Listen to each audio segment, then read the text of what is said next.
द्वापर युग में जब भगवान श्री कृष्ण द्वारका में राज्य कर रहे थे, तब एक विचित्र स्थिति उत्पन्न हुई।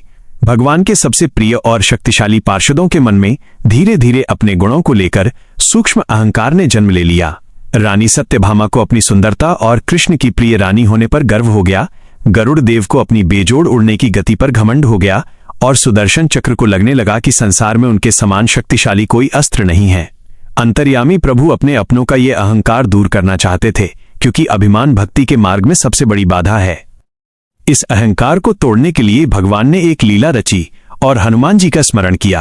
प्रभु ने गरुड़ देव को बुलाया और आदेश दिया कि वे गंधमादन पर्वत पर जाएं और हनुमान जी को यह संदेश दें कि भगवान श्री राम ने उन्हें तुरंत द्वारका बुलाया है। गरुड़ देव अपने वेग के अभिमान में वहां पहुंचे और हनुमान जी से बोले कि हे वानर राज, आप वृद्ध हो गए हैं, इसलिए आप मेरी पीठ पर बैठ जाइए ताकि मैं आपको जल्दी द्वारका पहुंचा सकूं। हनुमान जी गरुड़ का भाव समझ गए और उन्होंने विनम्रता से कहा कि आप चलिए, मैं पीछे पीछे आता हूं। गरुड़ देव अपनी पूरी शक्ति लगाकर आकाश में उड़े, लेकिन जब वे द्वारका के महल पहुंचे तो ये देखकर दंग रह गए कि हनुमान जी वहां पहले से ही प्रभु के चरणों में विराजमान थे। गरुड़ देव का अपनी गति का सारा गर्व पल भर में चूर हो गया। इधर हनुमान जी को भीतर आने से रोकने के लिए भगवान ने पहले ही सुदर्शन चक्र को द्वार पर पहरा देने का आदेश दिया था। सुदर्शन चक्र को अपनी शक्ति पर बहुत नाज था। उन्होंने हनुमान जी का रास्ता रोका, लेकिन हनुमान जी ने बिना किसी संघर्ष के सुदर्शन चक्र को पकड़ा और एक छोटे से खिलौने की तरह अपने मुंह में दबा लिया और महल के भीतर प्रवेश कर गए। सुदर्शन चक्र की अजेय शक्ति धरी की धरी रह गई।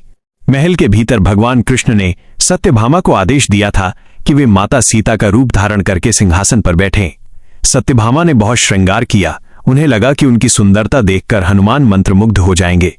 जैसे ही हनुमान जी भीतर आए, उन्होंने केवल अपने आराध्य श्री राम रूपी कृष्ण को देखा और सत्यभामा की ओर देखकर बड़े भोलेपन से पूछा कि हे प्रभु, आज माता सीता के स्थान पर ये कौन सी दासी बैठी है। सत्यभामा का अपनी सुंदरता को लेकर जो भी अहंकार था, वो इन शब्दों को सुनते ही मिट्टी में मिल गया।